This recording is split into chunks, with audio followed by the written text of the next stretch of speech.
Ұлы дала баласы Төреғали Төрәлі жуырда ел аралап концерт беріп қайтқанды. Енді әнші шығармашылығына білек сыбана кірісуде. Қазір ол оңтүстік шаһарда бейнебаян түсіріп жатыр.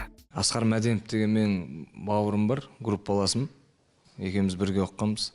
Студенттік өмір деген ән жаздырып, Қайнар Алагөз бен Есен Жүсіпке сол әнге бейнебаян түсіріп жатырмыз. Аталмыш бейнебаянға бірге оқыған үзеңгілес достары түсуде. Оның арасынан жау жүректі екі баланы кезіктіріп қалдық. Нақтырақ айтсақ, Аян Өтепберген мен жас депутат Асылхан Төлеуповті. Бейнеклиптің режиссері Мерей Маханов. Тағы бір байқағанымыз, актерлердің барлығы бала болып кетіпті. Сөйтсек, туындының сюжеті сондай екен.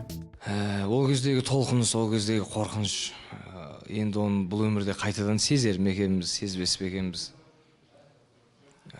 Енді оның барлығын, әсердің барлығын видеоға сыйғыза алмайтын шығармыз мүмкін. Сөзбен айтып, таңды таң құрып айтсақ та жеткізе алмайтын шығармыз, бірақ сол кезде жүргендей бір бейнелер жасаймыз. Таспаланып жатқан бейнебаян жуырда жарыққа шығып қалады. Оған дейін де Төреғали басқа туындылармен қуантпақ. Менің репертуарымдағы әндердің барлығының әрлеушісі сол менің Есен бауырым.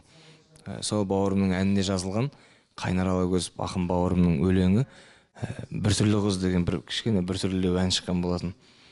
Соған Парасат деген мен, Аман деген бауырларым бейнебаян түсірді. Енді Құдай қаласа бұйырса жарыққа шығады. Ендеше қос туындыны да асыға күтеміз.